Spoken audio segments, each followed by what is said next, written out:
स्वागतम.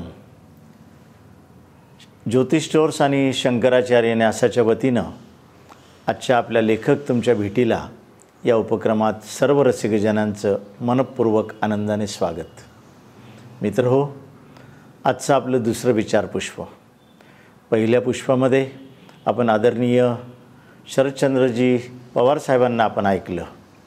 आज आपण एका वेगळ्या विषयाला हात घालणार आहोत. तो विषय म्हणजे अर्थशास्त्र. अर्थात आजच्या व्याख्यानाचा विषय आहे शास्त्र अर्थपूर्ण जीवनाचे. अर्थात अर्थपूर्ण जीवनासाठी अर्थशास्त्र किती महत्त्वाचं आहे याबद्दलची माहिती आज आपल्याला आपले पाहुणे सांगणार आहेत. मित्र हो, आजच्या कार्यक्रमाचे आपले पाहुणे ज्येष्ठ अर्थशास्त्रज्ञ व लेखक माननीय डॉक्टर आशुतोष रारावीकर यांचं ज्योतिष स्टोर्स आणि शंकराचार्य न्यासाच्या वतीनं मी मनपूर्वक स्वागत करतो. नमस्कार डॉक्टर साहेब. मित्र हो, आशुतोष रारावीकर आपल्या नाशिकचेच. आपल्याला सर्वांना माहिती असेल, आपल्या नाशिकच्या भूमीमधून ज्येष्ठ अर्थशास्त्रज्ञ प्राध्यापक रारावीकर सर यांचे ज्येष्ठ चिरंजीव म्हणजे डॉक्टर आशुतोष रारावीकर वडिलांच्या पावलावर पाऊल ठेवून अर्थशास्त्राचा अत्यंत गाढा अभ्यास यांनी केला आणि आज रिझर्व्ह बँकेच्या अत्यंत उच्च पदस्थ अधिकारावर ते कार्यरत आहेत. मला आपल्याला सांगायला अतिशय आनंद वाटेल की मधल्या काळामध्ये भारत सरकारच्या अर्थमंत्रालयाकडे सुद्धा त्यांनी विशेष योगदान दिलेलं होतं आणि तिथल्या देखील संचालक पदाचा कार्यभार त्यांनी सांभाळलेला होता. वडिलांचा अर्थशास्त्राचा मिळालेला वारसा, त्याचप्रमाणे आई देखील संस्कृतची गाडी अभ्यासक, या दोन्हींचा वारसा घेऊन आज डॉक्टर आशुतोष रारावीकर हे मार्गक्रमण करत आहेत. अनेक पुस्तकं इंग्रजीमध्ये मराठीमध्ये लिहिणारे डॉक्टर आशुतोष रारावीकर यांनी अर्थशास्त्र अध्यात्म यावर विशेष असा भर दिलेला आहे. मला आपल्याला सांगायला अतिशय आनंद वाटतो की 12वीच्या बोर्डामध्ये सर्वप्रथम येऊन सुवर्णपदकाचे ते मानकरी ठरले होते. त्याचप्रमाणे अर्थशास्त्रामध्ये फेलोशिपचं doctorate, MBA, MA, NET SET, CAIIB, अमेरिकेतील CFA इन्स्टिट्यूट व IMF, हार्वर्ड युनिव्हर्सिटीमधल्या MIT इत्यादींची अनेक प्रशस्तीपत्रकं अशी त्यांची समृद्ध अशी शैक्षणिक पार्श्वभूमी आहे. अर्थात त्यांना या लेखनाबद्दल अनेक पुरस्कार देखील लाभलेत. पण महत्त्वाचा पुरस्कार जर सांगायचा झाला तर तो म्हणजे अमर्त्य सेन पुरस्कार. हा केवळ अर्थशास्त्रातल्या लेखनामुळे डॉक्टर साहेबांना मिळालेला आहे. इतरही साहित्यातले अनेक पुरस्कार त्यांना लाभलेत. उदाहरणार्थ साईर लुधियानवी जन्मशताब्दी पुरस्कार असेल, महाराष्ट्र शासनाचे पुरस्कार असतील, भारत सरकारचे पुरस्कार असतील, राष्ट्रीय सन्मान असतील, शिष्यवृत्त्या असतील, पारितोषिकं असतील. जवळपास त्याची यादी जर आपण डोळ्याखालून घातलीत मित्रांनो तर 150हून अधिक पुरस्कारांचे रारावीकर सर हे मानकरी ठरलेले आहेत. अशा याच्या बाबतीमध्ये मधल्या काळामध्ये आपल्यापैकी काहींनी दूरदर्शनची त्यांची मुलाखत ऐकली असेल. त्यामध्ये केलेला उल्लेख मला आठवतो. रारावीकर सरांच्या बाबतीत असं म्हटलं गेलं की यशाच्या शिखरावरील बहुआयामी प्रतिमेचा मनोहर कोहिनूर हिरा म्हणजे डॉक्टर रारावीकर आहेत. अशा अत्यंत अभ्यासू व्यक्तिमत्वाला आज आपण या ठिकाणी अर्थशास्त्र अर्थात अर्थपूर्ण जीवनासाठी, समृद्ध जीवनासाठी या विषयावर आपण ऐकणार आहोत. मित्र हो, नुकतंच त्यांचं यशपुष्प नावाचं पुस्तक देखील मराठीमधलं आपण पाहिलं असेल. हे पुस्तक अतिशय गाजलं. जवळपास याच्या 2 आवृत्त्या आत्तापर्यंत निघाल्यात.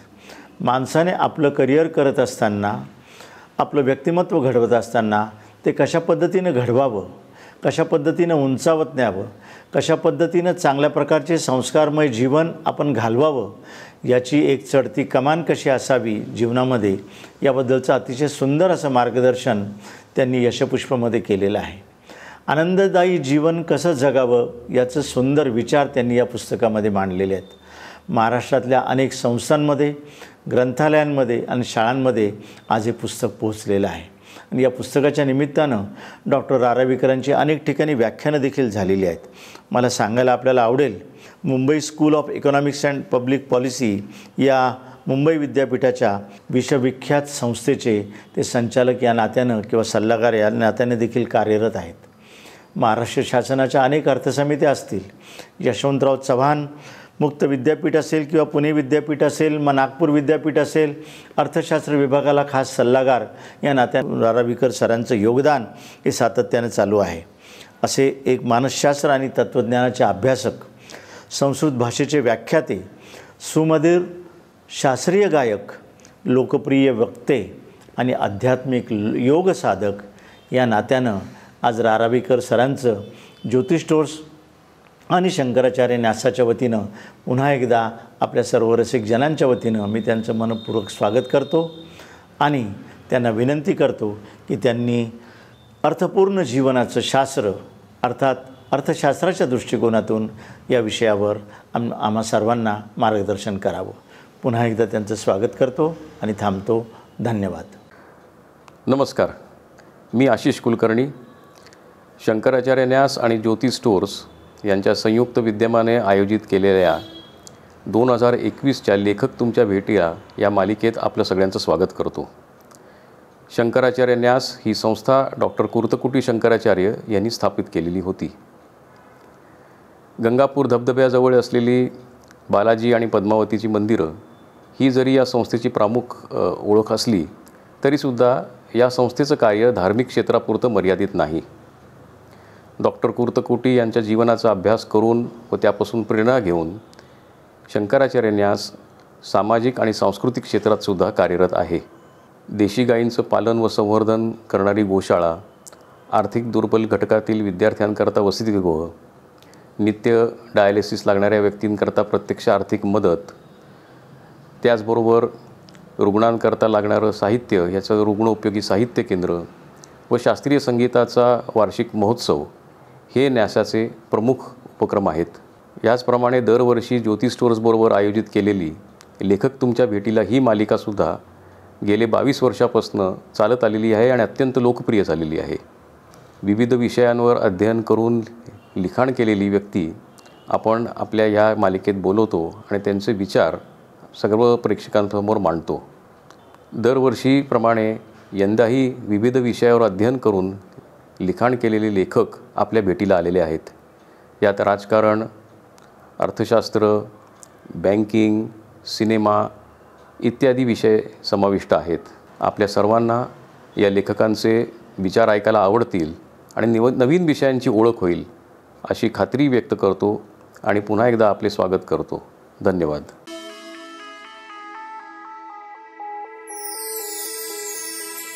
नमस्कार. गोदावरी अर्बन कोऑपरेटिव्ह बँकेचे संस्थापक अध्यक्ष डॉक्टर वसंतराव पवारांच्या स्मृतीस मी विनम्र अभिवादन करते. सर्व श्रोत्यांना मनपूर्वक नमस्कार करते, त्यांचं स्वागत करते. गोदावरी बँक मागील वर्षापासून रौप्य महोत्सव साजरा करीत आहे.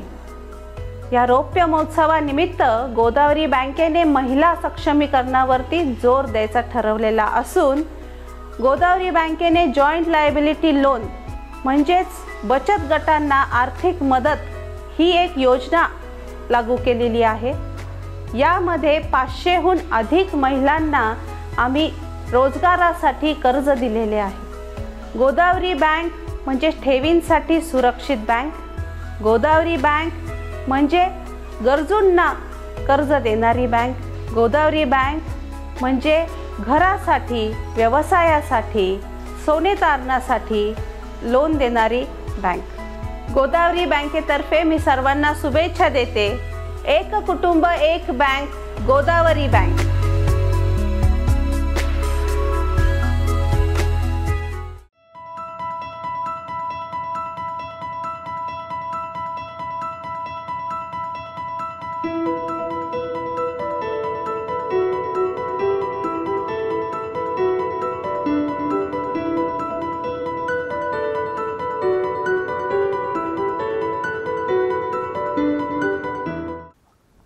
नमस्कार. लेखक तुमच्या भेटीला या कार्यक्रमातून आपल्या सगळ्यांना भेटताना मला अतिशय आनंद होतो आहे. हा अत्यंत स्तुत्य असा कार्यक्रम आहे. लेखक आणि वाचक यांची नियमित भेट घडवून आणणारा आणि संवाद घडवणारा असा हा कार्यक्रम आहे. कोविडच्या या काळात भेट ही अतिशय महत्त्वाची गोष्ट आहे. आपण शारीरिक अंतर राखलं पण मनाने जवळ येण्यासाठी भेट ही अतिशय महत्त्वाची असते आणि संवाद हा खूप महत्त्वाचा आहे. एरवी लेखक हा वाचकांना पुस्तकरूपाने भेटत असतो, तर आज आभासी माध्यमातून आपली ही लाईव्ह भेट होते आहे. लेखणी आणि वाणी ही सरस्वतीची रूपं आहेत. आज वाणीच्या माध्यमातून आपला संवाद होतो आहे. मला आठवतं 2 दशकांपूर्वी याच कार्यक्रमातून आर्थिक जगतातील काव्य आणि विनोद या विषयावर मी आपल्याशी बोललो होतो आणि आज पुन्हा ही भेट होते आहे. ज्या गोदावरीच्या तीरावरून माझा जीवन प्रवाह सुरू झाला, त्याच गोदावरीच्या काठावरून आपल्याशी पुन्हा संवाद साधताना मला अतिशय आनंद होतो आहे. या कार्यक्रमाचे प्रवर्तक वसंतराव खैरनार म्हणजे 12 महिने फुलणारा एक वसंत ऋतू आहे आणि हा कार्यक्रम म्हणजे एक वसंतोत्सव आहे असं मी समजतो. अनेक तप, ग्रंथविक्री, ग्रंथदालन, प्रदर्शन, सांस्कृतिक कार्यक्रम अशा निराळ्या कार्यक्रमांच्या माध्यमातून वसंतराव हे ज्ञानाचं भांडार सगळ्यांना खुलं करून देत आले आहेत. ही एक प्रामाणिक वृत्तीच्या, निलखुलास मनाच्या माणसाची ज्ञान तपस्या आहे असं मी म्हणेन. हा कार्यक्रम शंकराचार्य न्यासाच्या संयोगातून आपल्यापुढे सादर होतो आहे. मला आठवतं माझ्या आईचं शक्तिपात योग एक वरदान हे पुस्तक शंकराचार्य न्यासांनी अनेक वर्षांपूर्वी प्रकाशित केलं होतं, तर त्यांच्या या संयोगाबद्दलही मी आनंद व्यक्त करतो. सुरुवातीला एक स्टँडर्ड डिस्क्लेमर. या कार्यक्रमातली माझी मतं ही माझी वैयक्तिक आहेत आणि याचा अर्थातच रिझर्व्ह बँकेशी कोणताही संबंध जोडण्याचं काही कारण नाही.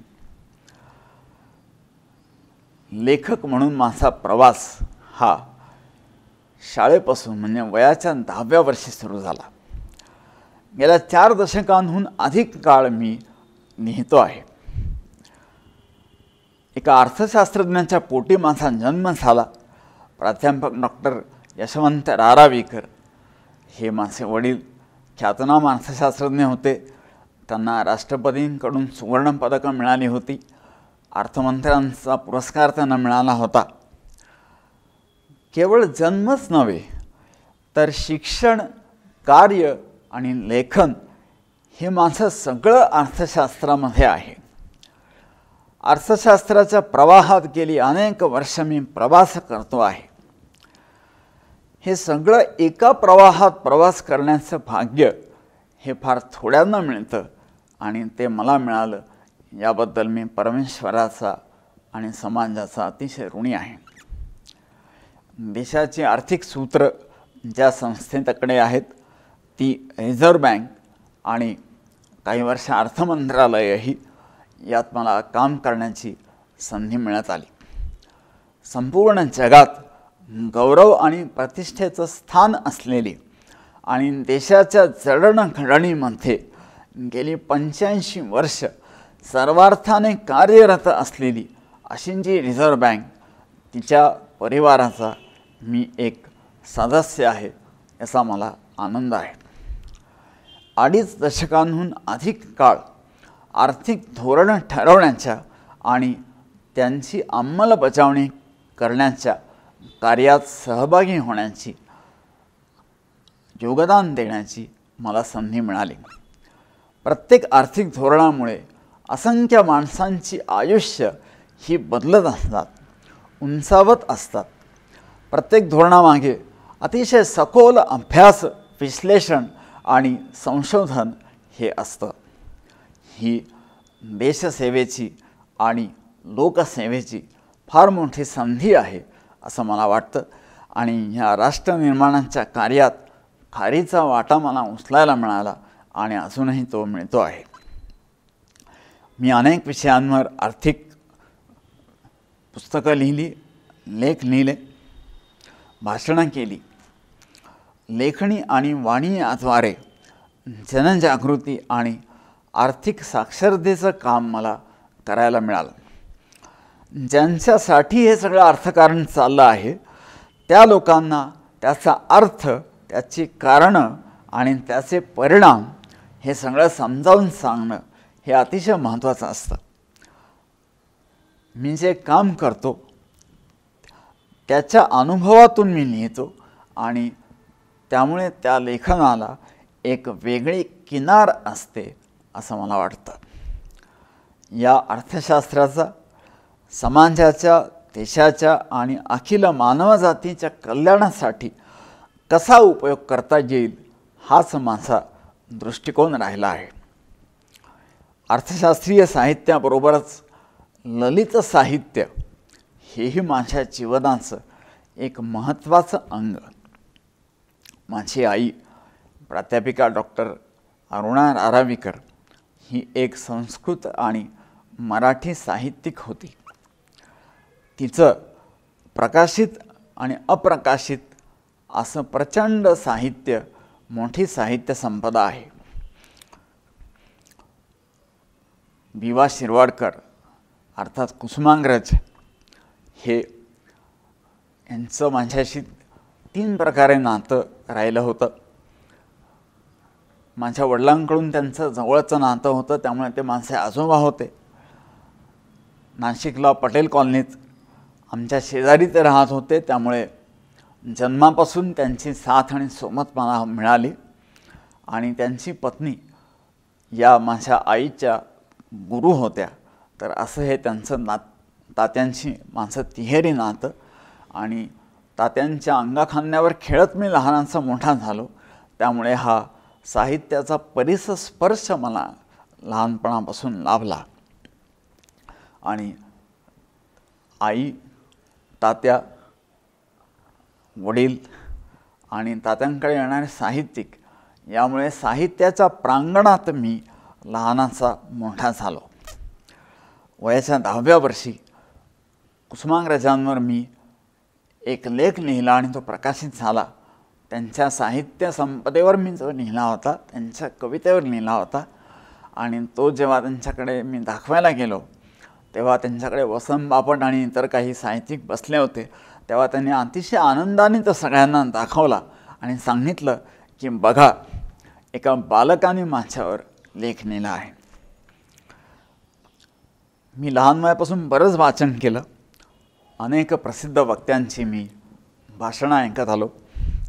ललित विषयांवर लेख लिहिले, कविता केल्या. आणि आता मागच्या वर्षी नोव्हेंबरमध्ये यशपुष्प हे माझं साहित्यविषयक पुस्तक प्रकाशित झालं. अर्थशास्त्र हे धनाविषयी बोलतं आणि ललित साहित्य हे मनाविषयी बोलतं. धन आणि मन ही दोन्हीही सुख मिळवण्याची साधनं आहेत. अर्थशास्त्र हे जगण्यासाठी आवश्यक असतं आणि अत्यंत महत्त्वाचं असतं.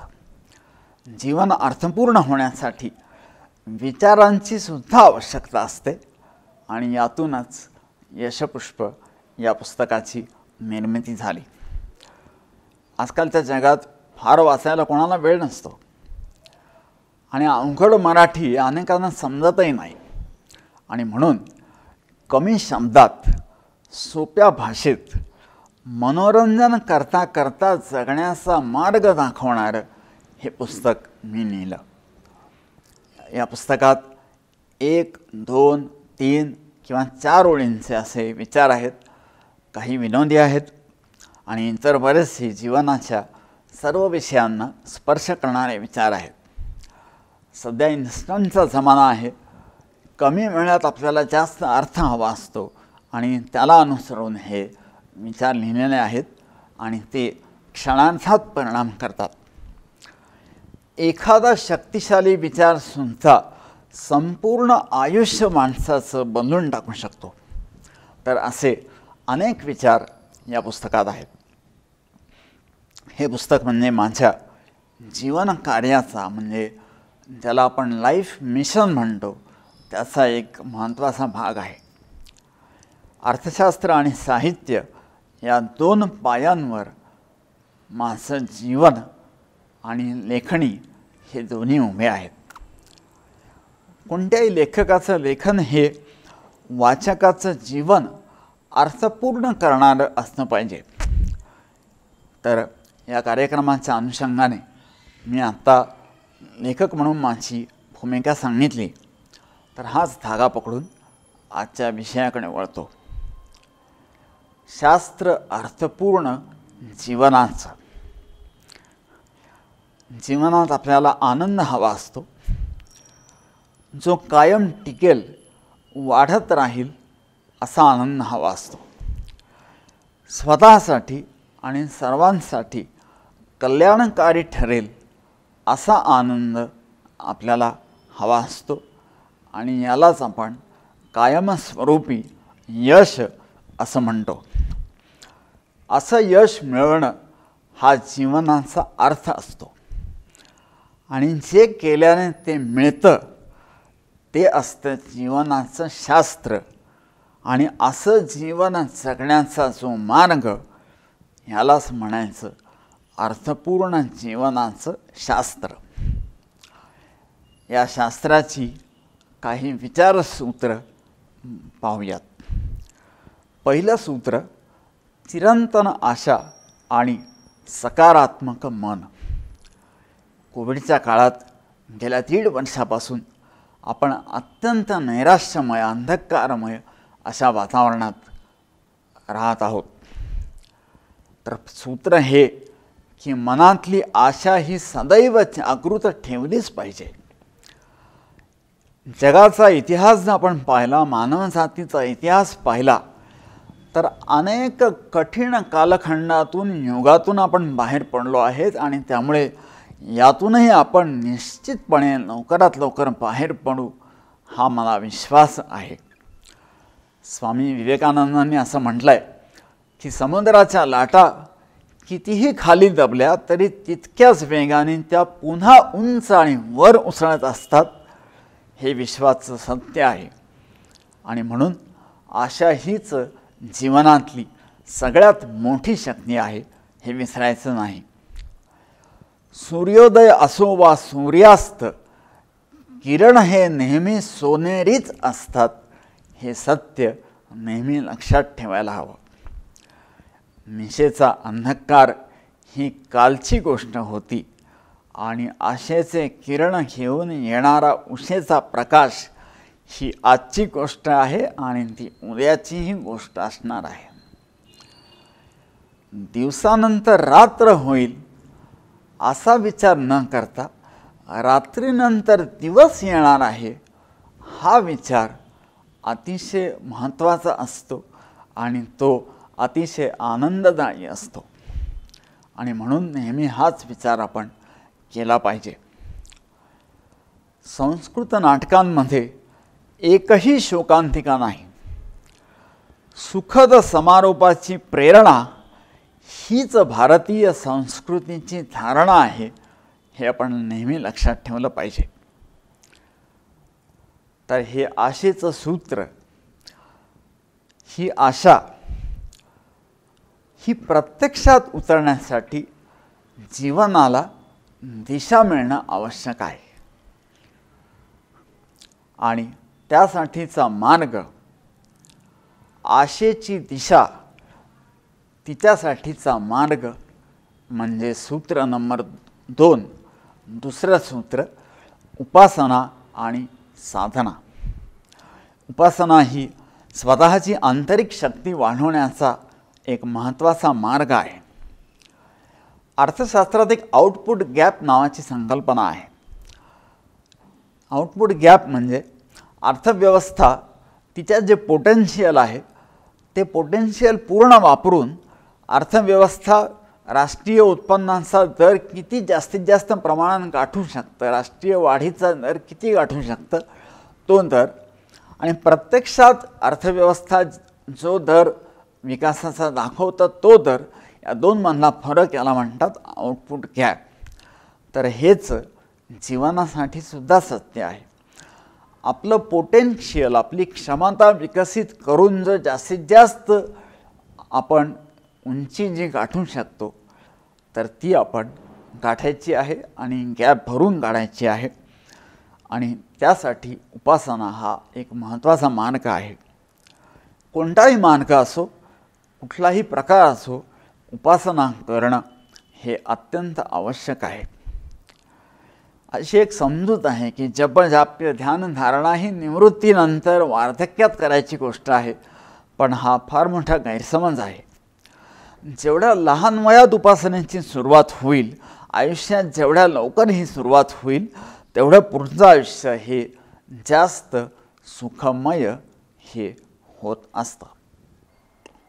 मन नितळ असेल तर त्याचा तळ हा लवकर दिसतो. उपासना ही मनाची शुद्धता वाढवते. सूर्याचा एक किरण संपूर्ण अंधकार तो कितीही मोठा असला तरी तो नष्ट करू शकतो. त्याप्रमाणे ईश्वराच्या तेजाचा एक अंश सुद्धा जीवनातला अंधकार हा संपूर्णपणे नष्ट करत असतो. आणि म्हणून उपासना करायची. कुठलीही अंधश्रद्धा न ठेवता डोळसपणे उपासना ही करायची असते. जीवनातल्या यशाची एक त्रिसूत्री आहे. विज्ञानाचं यंत्र, कौशल्याचं तंत्र आणि अध्यात्माचा मंत्र. वैज्ञानाच्या काळात आपण तंत्रज्ञान आत्मसात केलं पाहिजे.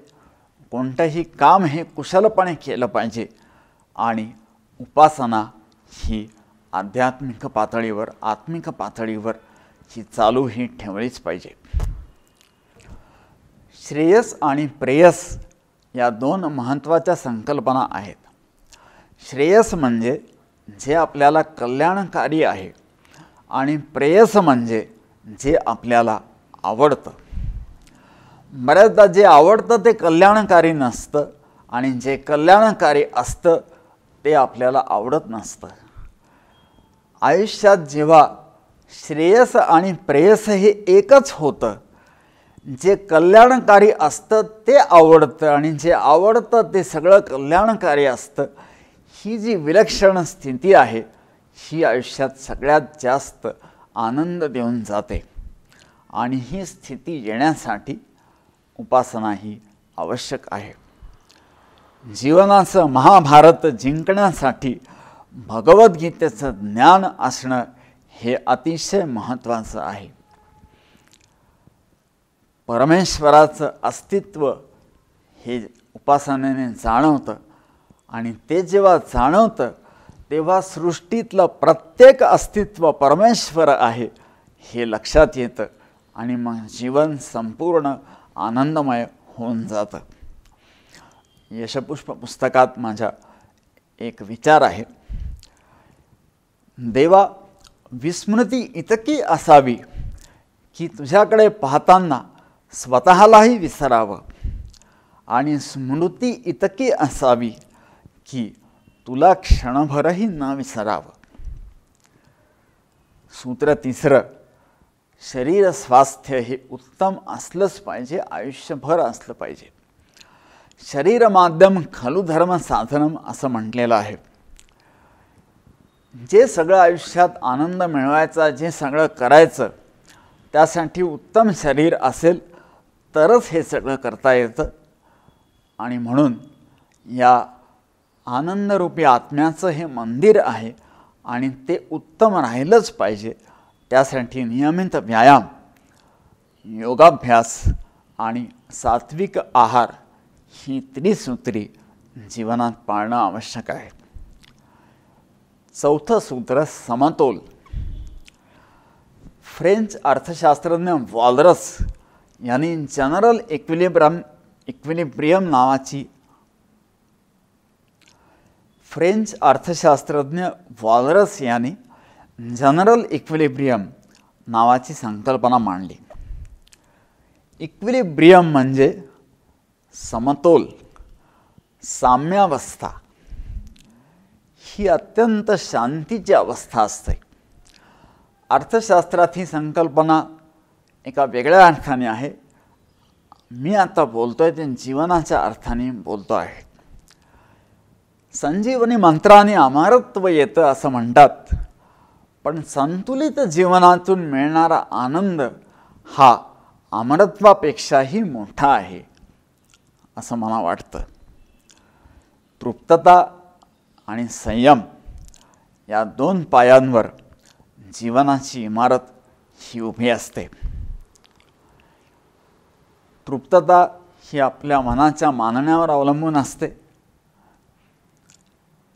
संयम का करायचा? बऱ्याचदा असं म्हटलं जातं, विशेषतः जे भोगवादाचं तत्त्वज्ञान आहे ते असं सांगतं की संयमाने त्रास होतो, मग संयम कशासाठी करायचा? प्रत्येक क्षण मजा करत राहावी असं हे तत्त्वज्ञान सांगतं. पण जर संयमाने त्रास होतो तर मग संयमाची शिकवण का दिली गेली? तर संयम ही असते दीर्घकाळाच्या सुखासाठी सोसावयाची अल्पकालीन कळ. क्षणिक सुखासाठी आपण ज्या गोष्टी करतो त्या बऱ्याचदा हानिकारक असतात आणि थोडी कळ सोसून संयम ठेवून ज्या गोष्टी करतो त्या दीर्घकाळ सुखात येत राहतात. म्हणून संयम करायचा. कोविडच्या काळात आपण बऱ्याच जणांना पाहिलं की मास्क न घालता, सोशल डिस्टन्सिंग न ठेवता जे लोक वावरले त्यातल्या अनेकांना त्याचा त्रास सहन करावा लागला. मोहांना जो बळी पडतो तो मोहपुरुष आणि मोहांवर जो विजय मिळवतो तो असतो महापुरुष. आपल्याला महापुरुष व्हायचा आहे. बऱ्याचदा आपण असं म्हणतो की चांगल्या सवयी कशा लावायच्या, वाईट सवयी कशा सोडायच्या. तर स्वामी विवेकानंदांकडे एक माणूस आला आणि म्हणाला की स्वामीजी मला सांगा वाईट सवयी कशा सोडायच्या. स्वामीजींनी एका शिष्याला कानात काहीतरी सांगितलं आणि मग त्या माणसाला घेऊन बाहेर गेले. तेव्हा तो शिष्य एका झाडाला मिठी मारून बसला होता आणि जोरात ओरडत होता, अरे मला सोड, मला सोड. तो माणूस स्वामीजींना म्हणाला, अहा काय वेड्यासारखं करतोय, हा धरून बसला आणि म्हणतोय मला सोड. स्वामीजी म्हणाले, आता तुला कळलं ना की वाईट सवयी कशा सोडायच्या. वाईट सवयींना आपण धरून बसतो, त्या आपल्याला ठरत नाहीत. आपण ठरलं नाही तर सवय सोडण्याचा प्रश्नच येत नाही. आणि त्यामुळे संयम हा आपण जर योग्य वेळी पाळला नाही तर परिस्थिती इतकी बिघडते की संयम हा आपल्यावर परिस्थितीकडून लादला जातो आणि त्यामुळे जास्त त्रास हा होत असतो. सूत्र 5, नीतिमत्ता. नीतिमत्तेचा सोपा अर्थ आपल्या स्वार्थासाठी इतरांना त्रास होऊ न देणं किंवा न देणं.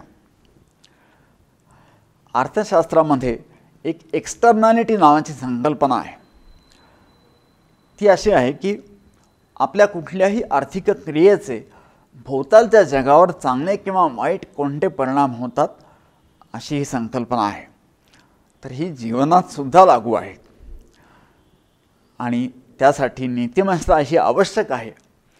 प्रत्येकजण जेव्हा चांगल्या नीतिमत्तेने गोष्टी करेल तेव्हा तो पॉझिटिव्ह एक्सटर्नॅलिटी ही जनरेट करत असतो आणि असा समाजातला प्रत्येकजण जेव्हा पॉझिटिव्ह एक्सटर्नॅलिटी सुरू करतो तेव्हा भोवतालच्या जगावर त्याचे अत्यंत चांगले परिणाम होतात आणि संपूर्ण समाज हा सुखी होतो. नीतिमत्तेमध्ये प्रामाणिकता अतिशय महत्त्वाची आहे. आयुष्यातल्या प्रत्येक नात्यात प्रामाणिकता हवी आणि प्रत्येक कामाशी प्रामाणिकता हवी. कृतज्ञता ही अतिशय मोठी गोष्ट आहे. आपली आई, आपले वडील, आपले गुरु आणि आपला समाज या सगळ्यांची कृतज्ञता असायला हवी. आचार्य आत्रे असं म्हणत असत की मी गेल्यावर माणसाचा पुतळा उभारला तर त्यांच्या खाली फक्त एवढंच लिहा की हा माणूस एक वेळ मूर्ख असेल आणि अनेक चुका केल्या असतील, पण हा कृतघ्न मात्र कधीही नव्हता. आपण सगळे उगवत्या सूर्याला अर्घ्य देतो, कारण त्याच्यापासून नंतर खूप काय मिळणार असतं.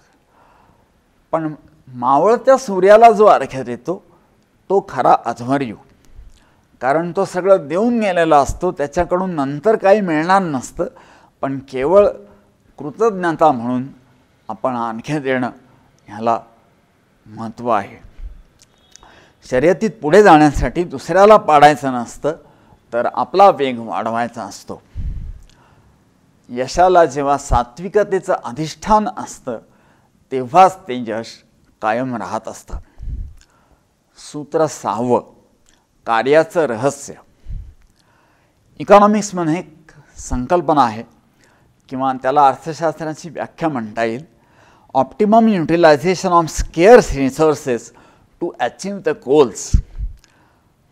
आपल्या साधारण संपत्तीचा सगळ्यात उत्कृष्टपणे वापर करून आपली ध्येय गाठणं, आर्थिक ध्येय गाठणं हे अर्थशास्त्र सांगतं.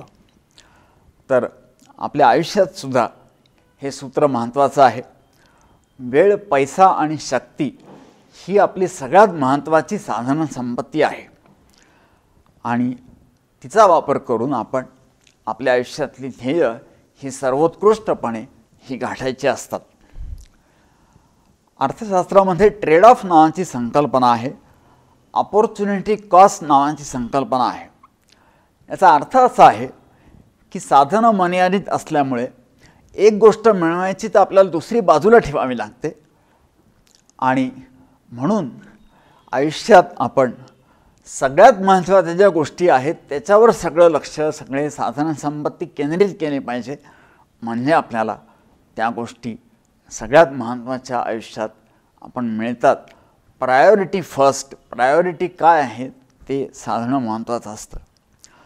लिनियर इकॉनॉमिक्समध्ये कन्स्टंट ऑप्टिमायझेशन नावाची संकल्पना आहे. याचा अर्थ असा आहे की निरनिराळे जे कन्स्टंट्स असतात त्याच्यातून जो उत्कृष्ट पद्धतीनं मार्ग काढून आपल्याला गोष्टी गाठायच्या असतात, हे अर्थशास्त्राबरोबर जीवनातसुद्धा सत्य आहे. अर्थशास्त्रामध्ये एक टेक ऑफ नावाची संकल्पना आहे, विशेषतः डेव्हलपमेंट इकॉनॉमिक्समध्ये ही आहे. याचा अर्थ विमान जसं जमिनीपासून उड्डाण करतं, टेक ऑफ घेतं आणि मग आकाशात एका विशिष्ट उंचीवर ते स्थिरावल्यानंतर ते शांतपणे आपला प्रवास पुढे करू शकतं. पण ते अंतर कापेपर्यंत, ती उंची गाठेपर्यंतचा प्रवास हा अतिशय महत्त्वाचा असतो आणि म्हणून हा टेक ऑफ जो विमानाला घ्यावा लागतो हा महत्त्वाचा असतो. तीच गोष्ट आयुष्यात सुद्धा सत्य आहे. आपल्याला एक विशिष्ट उंची गाठेपर्यंत प्रचंड प्रयत्न करणं आवश्यक असतात आणि एकदा ती गाठली की त्यानंतर त्या उंचीवर आपण अत्यंत शांतपणे पुढे जाऊ शकतो. या टेक ऑफवरून मला नेहमी हनुमानाची आठवण येते. हनुमान हा उड्डाणासाठी प्रसिद्ध आहे, कोटीच्या कोटी उड्डाणे. तर हे उड्डाण आपल्याला आयुष्यात मोठ्या गोष्टी गाठण्यासाठी करायचं असतं. हनुमानाची आणखी एक गोष्ट मोठी आहे, ती म्हणजे लवचिकता, फ्लेक्झिबिलिटी. हनुमान पाहिजे ते रूप धारण करू शकतो, पाहिजे तेवढा लहान होऊ शकतो, पाहिजे तेवढा मोठा होऊ शकतो. तर ही फ्लेक्झिबिलिटी जर आयुष्यात आपण ठेवली तर आपण कुठल्याही संकटातून सुरळीतपणे बाहेर पडू शकतो. आपल्याला ससा आणि कासव यांची गोष्ट माहिती आहे. कासव अतिशय धीम्या गतीने जातं, पण ते चिकाटी ठेवल्यामुळे ते शर्यत जिंकतं आणि सशाचा वेग हा खूप असतो, पण तो झोपून राहतो, त्यामुळे तो मागे पडतो. पण सध्याचा काळ असा आहे की आपल्याला ससा आणि कासव हे दोन्ही हवे आहेत. आपल्याला कासवाची चिकाटी आणि सशाची गती हे दोन्हीही आपल्याला साधायचं आहे. त्यांच्या संगमातूनच आपली होत असते प्रगती. प्रयत्न हे योग्य वेळी करायचे असतात. धावायचं त्यावेळी झोपून राहिलो तर झोपेची गरज भासते, त्याच वेळी नेमके धावण्याचे कष्ट हे करावे लागतात. प्रयत्न हे भरपूर करायला हवे असतात. बिया पेरत राहाव्यात, सुपीक जमिनीत जास्त पेराव्यात. कोणतं बी उगवेल हे माहीत नसलं तरी जेवढं पेरू जास्त तेवढं उगवणार जास्त हे नक्की. साध्य करणं जीवनाचं लक्ष्य, याचंच दुसरं नाव मोक्ष. 7वं सूत्र,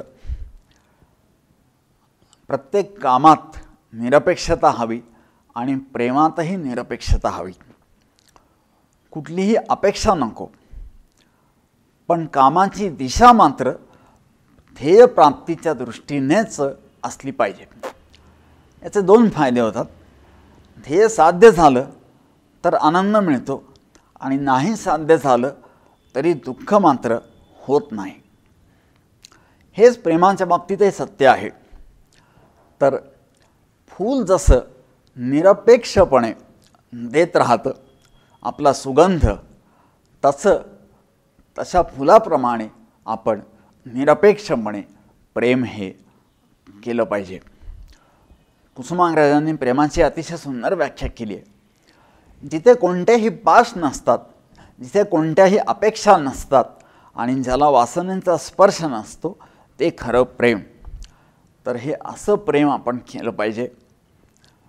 प्रेम हे कृतीतून दिसावं आणि ओठातून व्यक्त व्हावं. सूत्र 8वं, आपल्या प्रत्येकाला कोणता तरी छंद हा असणं अत्यंत आवश्यक आहे. कोणती तरी कला ही असणं अतिशय आवश्यक आहे. कोविडच्या लॉकडाऊनमध्ये ज्यांच्याकडे छंद होता, ज्यांना चांगली कला अवगत होती, ते अत्यंत शांतपणे आपापल्या आनंदात मार्गक्रमण करू शकले. छंद हा एक समाधीचा अनुभव असतो. छंद ही अंतरात्म्याशी तादात्म्य पावण्याची स्थिती आणि चैतन्याची अनुभूती. चित्रकला, पाककला, एखादा खेळ, कुठल्या गोष्टींचा संग्रह, छंद कोणताही असो. खूप वाचन करणं हाही अतिशय चांगला छंद आहे.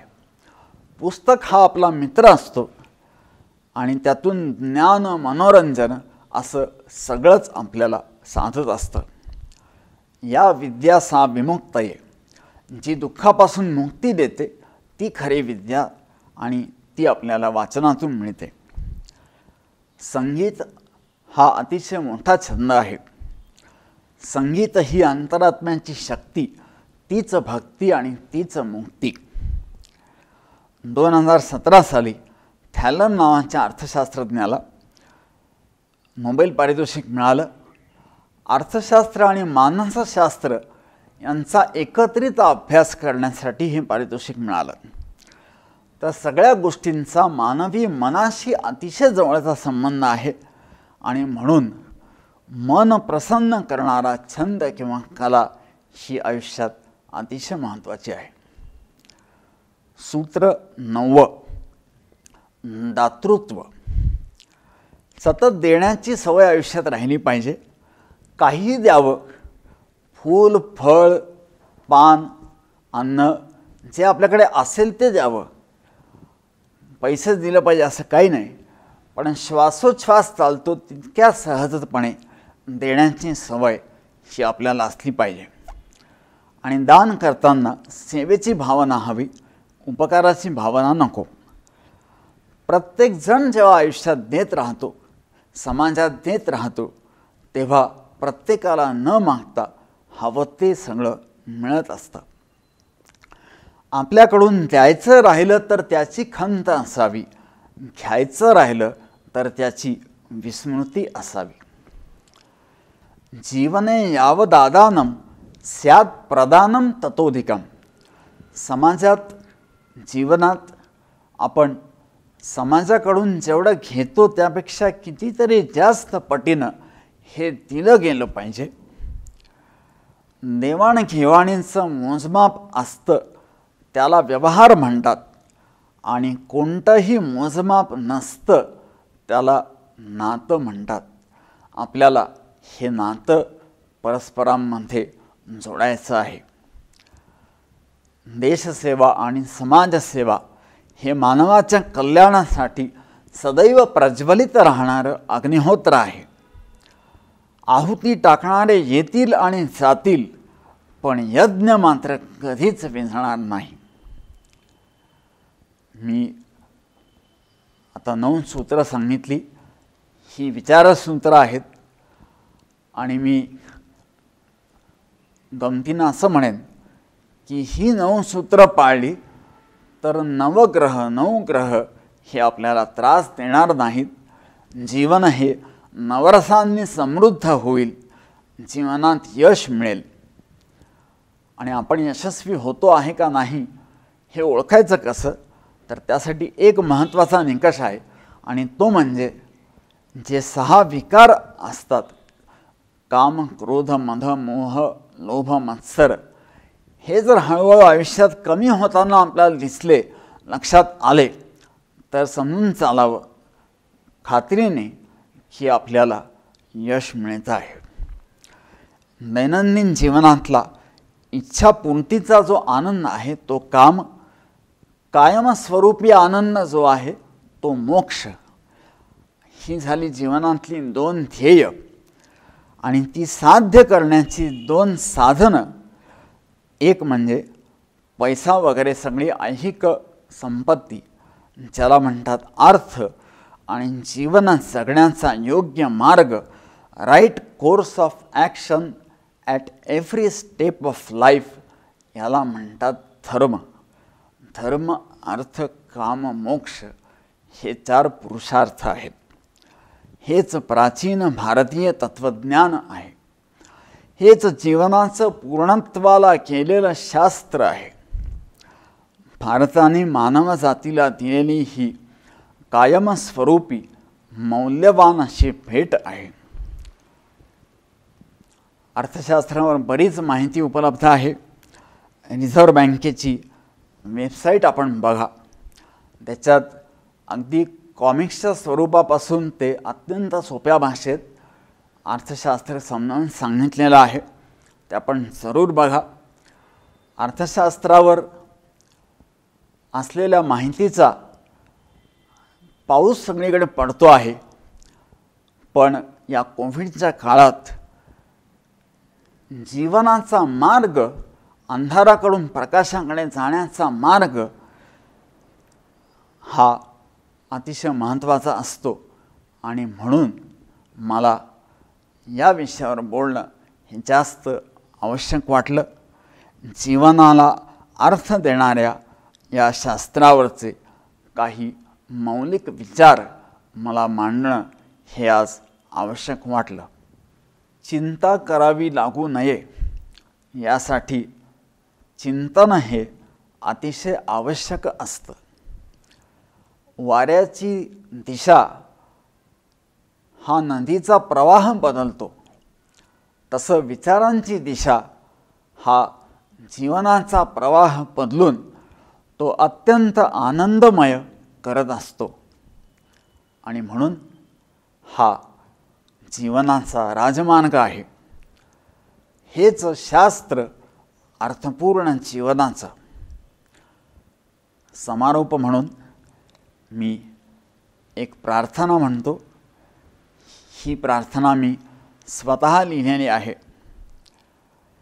डोक्यावरचं छत्र कधी न हरपावं, पायाखालची जमीन कधी न सरकावी, वेदना कायमची मिटावी, जीवनपथावरची पाऊलं योग्य दिशेनं पडावी, परमेशाचं नाम कधी न विसरावं, जीवन मंगलमय व्हावं, जीवनाच्या नंदनवनात यशाचं प्रफुल्लित हास्य पुष्प प्रत्येकाच्या चेहऱ्यावर फुलावं, हेच यशपुष्प, यशपुष्प, यशपुष्प. नमस्कार.